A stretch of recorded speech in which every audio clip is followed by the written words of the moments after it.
Now if you start on the issue of the education, अगर हम कहें तो if you want to become a leader in the education, then what you have to do. देखिए, बहुत स्पष्ट सी बात ये कहें कि अगर आप एग्जिस्टिंग चीज को फॉलो करते हैं तो you can become prosperous, you can attain a good position, good prosperity, good life, good luxury. क्या कहें अहबाब, क्या कार्य नुमाया कर गए, ग्रेजुएट हुए, नौकर हुए, पेंशन मिली और मर गए।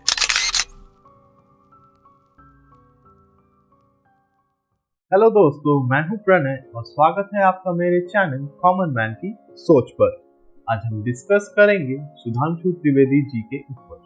सुधांशु जी जन्म लेते हैं 20 अक्टूबर 1917 को इंदिरा नगर लखनऊ में। ये इंजीनियरिंग की पढ़ाई के बाद अपना पीएचडी कंप्लीट करते हैं doctor APJ Abdul Kalam technical university Lucknow से। 2016 से ये बीजेपी के स्पोक्स पर्सन है और 2019 में इन्हें हमारे पूर्व यूनियन मिनिस्टर श्री अरुण जेटली के देहांत के बाद राज्यसभा की सीट को दिया गया और इसी के साथ ये मेंबर बने राज्यसभा के। अभी 2024 में ये फिर से इलेक्ट हुए हैं राज्यसभा का मेंबर के लिए। वीडियो में अंत तक बने रहें क्यों इन्हें एजुकेशन मिनिस्टर बनना चाहिए जानने के लिए।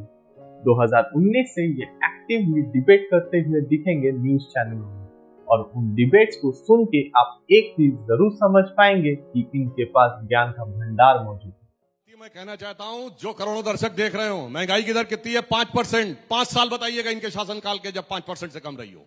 चुनौती से कहता हूं। बेरोजगारी की दर क्या है? 3%। कोई 3 साल बताइएगा जब 3% से कम रही हो।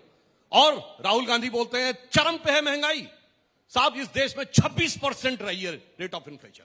इस देश में याद करिए, सोना गिरवी रखा जा चुका था, रुपए का 2 बार अवमूल्यन हुआ था, और आकर ये कहते हैं, और हमने आने के बाद क्या किया है, 25 करोड़ लोगों को एक्सट्रीम पॉवर्टी से बाहर निकाला है। आईएमएफ ने कहा है कि केवल 1% लोग इस समय एक्सट्रीम पॉवर्टी में रह गए हैं।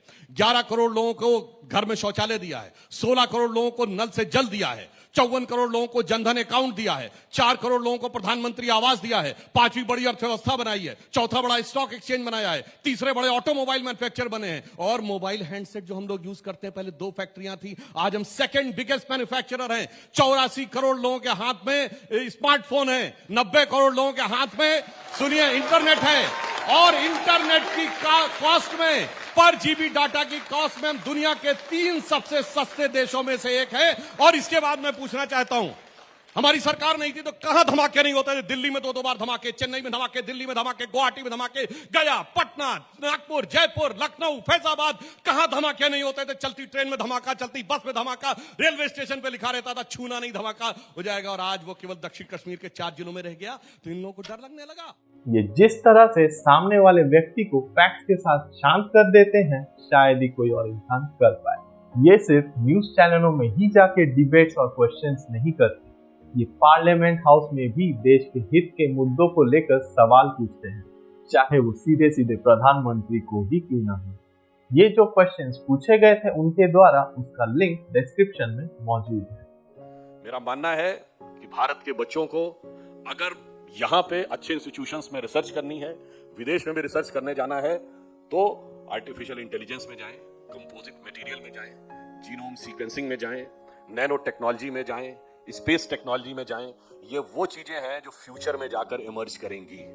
और अगर आप अभी से इसमें जा सकते हैं तो आप सोचिए, तब आप फ्यूचर को प्रभावित कर सकते हैं। जिस व्यक्ति के पास ज्ञान है और जो देश हित के लिए लड़ता हो, तो क्या इन्हें हमारे सबसे महत्वपूर्ण मिनिस्ट्री जो एजुकेशन मिनिस्ट्री है उसका दायित्व देना चाहिए?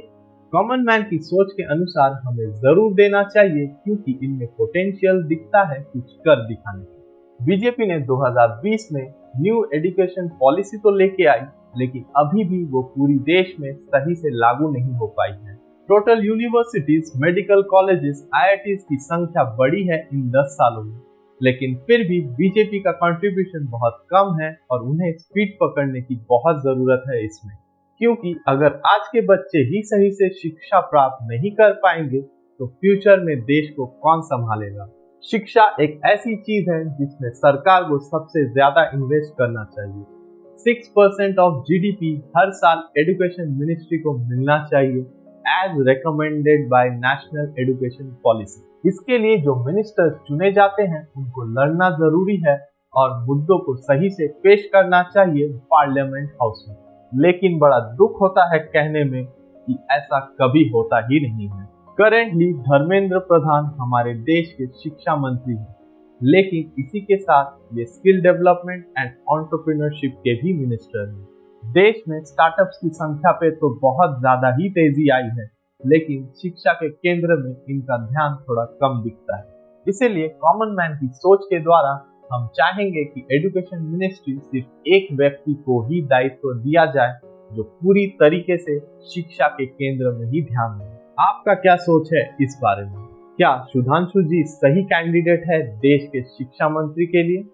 कमेंट सेक्शन में जरूर बताएं। और अगर आपको भी लगता है कि एक मौका मिलना चाहिए सुधांशु जी को, then #Sudhanshu Trivedi as education minister को ट्रेंड करवाना ना भूलें।